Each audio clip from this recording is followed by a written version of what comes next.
തൃശ്ശൂരിൽ സുരേഷ് ഗോപി ഒരു വലിയ വിഷയമായി വന്നിരിക്കുകയാണ്. അദ്ദേഹം പാർലമെൻറ്റിലേക്ക് ജയിച്ചു. 1.5 വർഷങ്ങൾക്ക് മുമ്പാണ് ജയിച്ചത്. ഇപ്പോൾ അതിനെ തല്ലിയുള്ള ബഹളങ്ങൾ കാണിക്കുന്നു. എന്തിനാണ് ഇങ്ങനെ ബഹളങ്ങൾ കാണിക്കുന്നത്?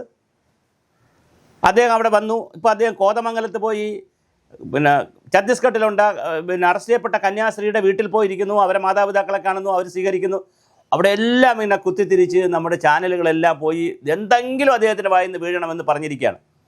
തൃശ്ശൂരിൽ ആൾറെഡി സുരേന്ദ്രനും ശോഭാ സുരേന്ദ്രനും ഒക്കെ ലോഞ്ച് ചെയ്ത് സമരങ്ങൾ നടക്കുന്നു, അവരെല്ലാം പറഞ്ഞു കഴിഞ്ഞു. അതുപോലെ തന്നെ രാജീവ് ചന്ദ്രശേഖർ BJPയുടെ പ്രസിഡന്റ് പറഞ്ഞു കഴിഞ്ഞു, നിങ്ങൾ സുരേഷ് ജിയുടെ പിറകെ നടക്കേണ്ട കാര്യമില്ല.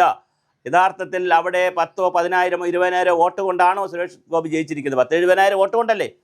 ആ വോട്ടുകൾ കിട്ടിയതിന് സുരേഷ് ഗോപിക്ക് കിട്ടുന്നതിനുള്ള ഒരു മാൻഡേറ്റ് ഉണ്ടായിരുന്നല്ലോ. ഇപ്പോൾ സുരേഷ് ഗോപി BJP ആണോ കോൺഗ്രസ് ആണോ കമ്മ്യൂണിസ്റ്റ് ആണോ നോക്കിയിട്ടല്ലല്ലോ നമ്മളൊരാളിനോട് ഫൈറ്റ് ചെയ്യേണ്ടത്. ഈ വിഷയമുണ്ടെങ്കിൽ തീർച്ചയായിട്ടും കോടതി പോവാം. ഇപ്പോൾ തെരഞ്ഞെടുപ്പ് കമ്മീഷൻ ഹൈജാക്ക് ചെയ്തിരിക്കുകയാണെന്ന് അറിയുകയാണെങ്കിൽ കോടതി പോവാം. കോടതി ഹൈജാക്ക് ചെയ്തു, തെരഞ്ഞെടുപ്പ് കമ്മീഷൻ ഹൈജാക്ക് ചെയ്തു, എല്ലാം ഹൈജാക്ക് ചെയ്തെന്ന് വിചാരിക്കണേ പിന്നെ ഡെമോക്രസിയിൽ നമുക്ക് ജീവിക്കാൻ പറ്റത്തില്ല. പിന്നെ അനാർക്കിയാണെന്ന് പറയേണ്ടി വരും. അതുകൊണ്ട് നമുക്ക് ജീവിക്കാൻ പറ്റത്തില്ല. അപ്പോൾ അങ്ങനെയല്ലല്ലോ, തിരിച്ച് കോടതി പോകാം. പക്ഷേ കോടതി പോകുന്നില്ല, അല്ലെങ്കിൽ കൃത്യമായ തെളിവുകൾ കൊടുക്കുന്നില്ല, തെരഞ്ഞെടുപ്പ് കമ്മീഷനെ സമീപിക്കുന്നില്ല.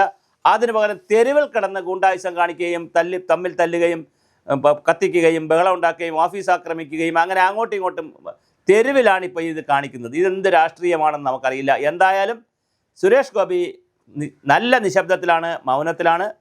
അദ്ദേഹം ഇനി സംസാരിക്കുമോ, അദ്ദേഹം പ്രസ് റിലീസ് കൊടുക്കുമോ, പത്രക്കാരോട് കാണുമോ എന്നുള്ള കാര്യം നമുക്കറിയത്തില്ല. ചിലപ്പോൾ എല്ലാവരെയും കണ്ടതിന് ശേഷം കന്യാസ്ത്രീയുടെ വീട്ടിലും പോയി ഈ കാര്യങ്ങളെല്ലാം കണ്ട് ആശുപത്രിയിലും പോയി, നേരത്തെ രാവിലെ ആശുപത്രിയിലും പോയി, BJPക്കാർക്ക് തല്ല് കിട്ടിയതിനെ കാണാൻ വേണ്ടി ആശുപത്രിയിലും പോയി. അപ്പോൾ ഇതെല്ലാം കണ്ടതിന് ശേഷം ഇനിയിപ്പോൾ വൈകുന്നേരം മറ്റോ പത്രക്കാരെ കാണുമോ നമുക്കറിയില്ല. എന്തായാലും സുരേഷ് ഗോപി കേരളത്തിലുണ്ട്. തീർച്ചയായും അദ്ദേഹം പത്രക്കാരെ കാണുമെന്ന് നമുക്ക് വിശ്വസിക്കാം. എന്തൊക്കെ പറഞ്ഞാലും പക്ഷേ സുരേഷ് ഗോപിയെ ഇങ്ങനെ ഒരു പരുവത്തിലേക്ക് മോൾഡ് ചെയ്തെടുത്തത് കേരളത്തിലെ മാധ്യമങ്ങളും ഇവിടുത്തെ രാഷ്ട്രീയ പ്രസ്ഥാനമാണ്.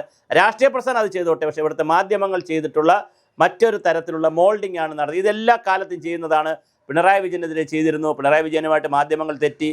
PK കുഞ്ഞാലിക്കുട്ടിക്കെതിരെ വളരെ മോശമായ രീതിയിൽ, വളരെ വലിയ രീതിയിൽ ചെയ്തു. പിന്നെ കുഞ്ഞാലിക്കുട്ടിയില്ല, ഐസ്ക്രീമുള്ള കേസിൽ അദ്ദേഹം ഒന്ന് രാഷ്ട്രീയത്തിൽ ഡൗൺ ആയപ്പോൾ ആർക്കും പിന്നെ ഐസ്ക്രീം കേസ് അറിയേണ്ട കാര്യമില്ല. ഇപ്പോൾ സുരേഷ് ഗോപിക്ക് എന്തെങ്കിലും സംഭവിച്ചോ, അല്ലെങ്കിൽ ഫിസിക്കലി അല്ല, സുരേഷ് ഗോപി വിചാരിക്കണമെങ്കിൽ രാജിവെച്ച് കളയാം.